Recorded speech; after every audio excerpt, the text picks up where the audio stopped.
Alors pour cette recette, quelque chose d'extraordinaire, tout en simplicité, un fromage fait maison, instantané, à s'offrir ou à offrir. Une belle idée recette, très rapide parce que c'est vraiment de partir à base du lait et un petit acide. On peut choisir le vinaigre de vin blanc de façon à ne pas colorer le fromage ou simplement un jus de citron. Il suffit de verser le lait dans une casserole et de le partir à ébullition. Attention, il faut attendre que le lait arrive à frétillement où on peut voir au-dessus à l'aide d'un petit fouet une petite pellicule qu'on va pouvoir ressortir, mais on ne veut pas que le lait déborde de la casserole. Donc on le fait chauffer, mais on ne le fait pas bouillir. Une fois que le lait est à ébullition, on va verser directement la quantité de vinaigre de vin. Les quantités sont toutes simples. Pour une tasse de lait, on aura besoin de 4 cuillères à soupe de vinaigre de vin. Et on va tourner le tout. L'espace de quelques secondes, on va voir le caillage se former.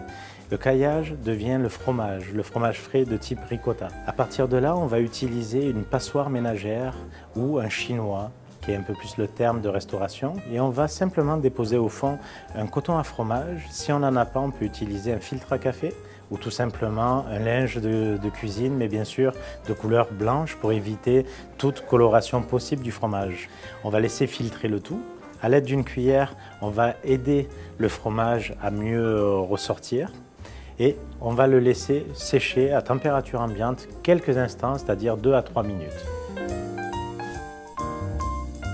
À partir de là, on va prendre un petit pot maçon, un pot en verre. On va rajouter tout simplement du sel, mais de la fleur de sel, ça sera plus agréable. Du gros poivre du moulin, on peut rajouter quelques herbes de Provence, on peut rajouter un petit bouquet de thym frais par exemple, ou même un zeste de citron. On va le remplir d'huile d'olive de bonne qualité parce que ça va permettre la conservation mais également le parfum qu'on va vouloir destiner pour le fromage. On va utiliser la cuillère pour couper des morceaux de fromage frais et les incorporer dans cette préparation de conservation d'huile d'olive parfumée.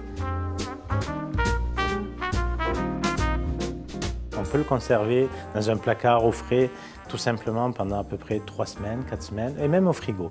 Alors ça c'est idéal comme dégustation de fromage frais maison ou tout simplement de pouvoir l'accompagner pour les petits déjeuners, pour les brunchs. Accompagné d'une salade, ça va être magnifique. Voilà.